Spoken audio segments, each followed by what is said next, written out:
Salom qizlar, bugun sizlarga shu zip bodyni obzorini ko'rsataman. Qizlar ko'rayotganingiz shunaqangi asal bo'lib turadi. Men o'rtasiga marla qo'yib oldim. Sizlar bemalol marlasiz kiysalar jigarrang va seri rangini olib kirganman, chunki men uchun bu eng bogat ranglardan biri. Jigarrang doim trendda yuradi va ko'rayotganingizda ko'klarni zo'r ushlaydi. Men umuman lipstik kiyishni yoqtiraman, lekin lipstiksiz ham yuraman. Ya'ni men ko'kragim ushalib turmasa, men o'zimni noqulay his qilaman va bukchayib yuraman. Va shu sababli men shu bodylarni maza qilib kiyaman, chunki u ham bu ham keragi yo'q. Maza qilib bitta kiyib olasiz va diskomfortni unutasiz.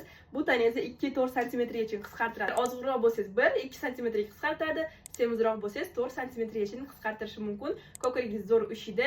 Lamkalar ko'rayotganingizda shunaqangi qalin bo'ladi. Tamuklari shunaqa mustahkam va eng menga yoqadigan joyi shunaqa женственный qilib ko'rsatadigan joylari, shunaqa yig'ilgan joylari bo'ladi. Buni bemalol kiyimlar tagidan kiysangiz bo'ladi, uyga bemalol kiysangiz bo'ladi, uxlab yotsangiz bo'ladi. Umuman tanaga zarar yo'q. İçilerim sık qo'ymaydi. Tanangizda yo'q deb his qilasiz.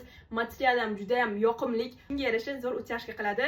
Va buni kiysangiz o'zingiz shunaqangi zo'r, уверенный, четкий his qilasiz. Menga rosa yoqadi. Buni faqat intrusivli varianti bor. Tegi yechiladi. Bemalol tualetga kirib, tegini ochib, tualetga kirsanglar bo'ladi. Trusigilarni kiyib olasizlar, keyin body kiyib, shunaqa qilib akkuratno bo'lib yurasizlar. Va orqasida shunaqa regulirovka bo'ladigan joyi bor. Ko'kragingiz og'irroq bo'lsa, o'sha joyida regulirovka qilib olib, bemalol maza qilib kiyib yursangiz bo'ladi. Aytganimda lifchik umuman shart emas. Maza qilib kiyim tagidan uyda o'zini kiysalar bo'ladi. Figuralarni chiroyli qilib ko'rsatadi. Gaz uchun zip so'zini kommentariyaga yozinglar. O'zinglarni esa shu joyda o'qinglar.